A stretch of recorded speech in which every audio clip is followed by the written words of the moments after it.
طبعا كلنا عارفين إن الأجواء في الكرة المصرية ملتهبة جدا الفترة دي بسبب خروج المنتخب التاني من بطولة كأس العرب. وحقيقي مفيش حاجة اسمها منتخب تاني ومنتخب أول. احنا عندنا منتخب اسمه منتخب مصر. منتخب مصر فيه لعيبة، وكان فيه لعيبة دوليين كانوا في المنتخب الأول، ومنتخب لعبوا كأس عالم، وكان فريق برضه ليه تقله. احنا مش جايبين فريق هواه رايحين بيه بطولة العرب. كلنا سمعنا التصريحات الأخيرة، كابتن أحمد حسن العميد. احنا كلنا بنحب كابتن أحمد حسن وإنجازاته وأدائه في الملعب ورجولته و... وليه تاريخ كبير مشرف مع منتخب مصر، وحصوله على بطولات أفريقيا الثلاثة اللي الشعب المصري كله عمره ما ينسى الفترة اللي كان منتخب مصر فيها بيشرف أي مصري. لكن لما نيجي دلوقتي ونتفرج على منتخب مصر، نتفرج على منتخب مصر ونلاقي الأداء الهزيل، الأداء الباهت اللي ملوش أي علاقة ولا ليه أي صلة بكرة قدم، يبقى لأ، يبقى لازم هنا نقف ونتكلم. لازم نشوف إيه السبب، إيه اللي وصل لمنتخبنا للمرحلة دي، إيه اللي وصل منتخبنا للمرحلة دي. سواء مفيش بقى تنسيق بين الكابتن حلمي طولان والكابتن حسام حسن. كل الكلام ده قل كتير قوي، قل كتير قوي من الكرة المصرية. الكرة المصرية اللي كانت كل الدول العربية والأفريقية عاملة لها حساب، وعارفين يعني إيه منتخب مصر، ويعني إيه إحنا بنلاعب منتخب مصر. لكن دلوقتي احنا شايفين منتخب ضعيف، كل الفرق طمعانة فيه، كل المنتخبات طمعانة فيه. كابتن أحمد حسن بعد كل اللي حصل ده، وبعد كل الأداء الهزيل والباهت والخروج المذل من كأس العرب، جاي بيتكلم وبيدافع وبيقول احنا ما احنا كونا الفريق ده في 3 شهور. ما كنتش رحت يا كابتن؟ شايف في عوائق وفي لعيبة انتوا مش قادرين تضموها للمنتخب وشايفين الظروف معاكسة؟ لا، انسحب واطلع واقول انا انسحبنا عشان 1 2 3. لكن ان احنا نروح ونقبل بالمهمة وتقول تكليف، لا، مفيش حاجة اسمها تكليف. دي سمعة الكرة المصرية، سمعة الكرة المصرية. مفيش حاجة اسمها فريق أول وفريق تاني.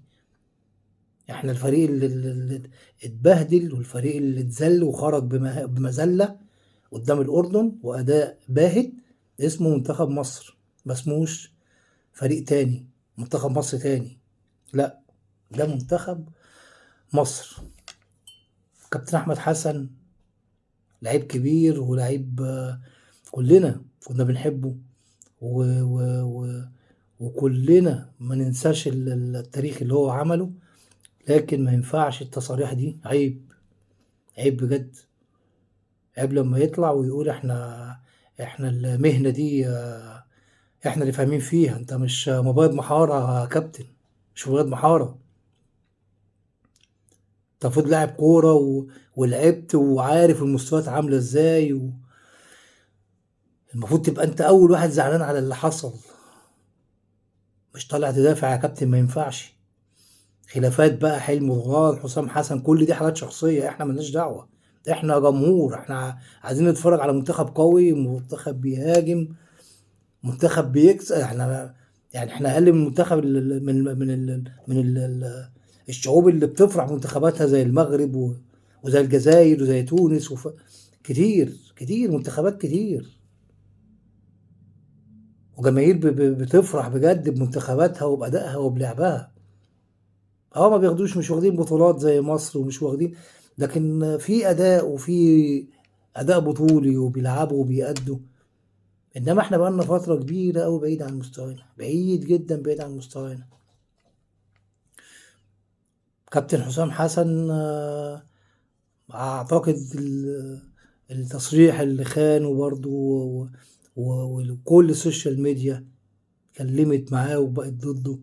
اعتقد ان هو برضو كلام لازم يا جماعة تشوفوا الكلام قبل ما تقولوه. لازم تحترموا الجماهير شوية، ما ينفعش. ما ينفعش احمد حسن طلع يقول احنا اللي بنفهم واحنا اللي بنعرف، ومين اللي هيطلع يقول ومين اللي هيطلع يتكلم. كابتن حسام قبلها بيزعق لنا. مش كده يا جماعة، مش كده. الجماهير دي اللي عملتكم وخلتكم نجوم مصر. ما ينفعش. احنا عايزين اداء وعايزين رجولة عايزين اداء في الملعب. خلاص احنا بطولة كأس العرب خلاص صفحة وخلاص نسيناها خلاص، بالرغم ان هي يعني حرقت دم 120 مليون مصري بالاداء والاداء الباهت والهزيل اللي احنا قدمناه وظهرنا بيه. وكل ده عشان خلافات شخصية احنا ملناش دخل بيها. احنا ملناش دخل بيها. يقول ربنا يستر دلوقتي على المنتخب اللي رايح افريقيا مع كابتن حسام حسن.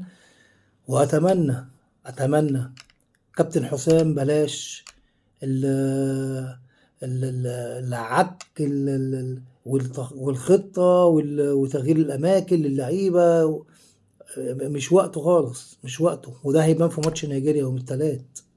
ده هيبان في ماتش نيجيريا يوم التلات. يا ريت يا كابتن تركز وتبقى في خطة واضحة كل الناس فاهماها وعارفينها احنا هنلعب بإيه. بلاش التجارب دلوقتي، مش وقت تجارب ان احنا نجيب محمد حمدي مساك وان احنا ما ينفعش. ما ينفعش خالص. واتمنى بجد ان يكون في احترام للجماهير المصريه اكتر من كده.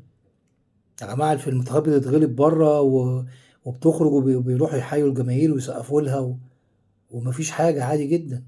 ده احنا ما عندناش الثقافه دي خالص. احنا خرجنا من قدام السعوديه وخرجنا من كاس العالم باداء باهت هزيل اخر المجموعه.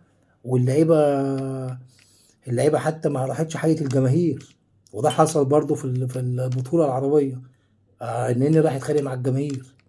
ليه؟ لان الناس دي تعبانه ودافعه عشان تروح تشجع مصر وتفرح. لقيت اداء هزيل قدامها، اداء ما يليقش بمنتخب مصر. والناس دمها بيغلي لحد دلوقتي من الاداء والمظهر اللي احنا ظهرنا بيه في البطوله. يعني كان اشرف لنا ان احنا ننسحب. يعني كان اشرف لنا ان احنا نعتذر وخلاص. يعني خلاص انت مش قادر تجيب اللعيبه وتضم اللعيبه اللي انت عايزها، كابتن حلمي او كابتن احمد حسن او كابتن حضرة مش عارف. يعني ما شاء الله كباتن لها اسمها ووزنها. بس بجد اختيارات مفيش اسوأ من كده. وخطه مفيش خطه ولا في معالم خطه ولا في اي لعب.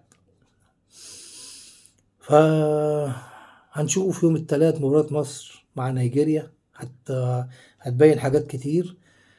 وهنشوف كابتن حسام نتمنى له التوفيق طبعا اكيد.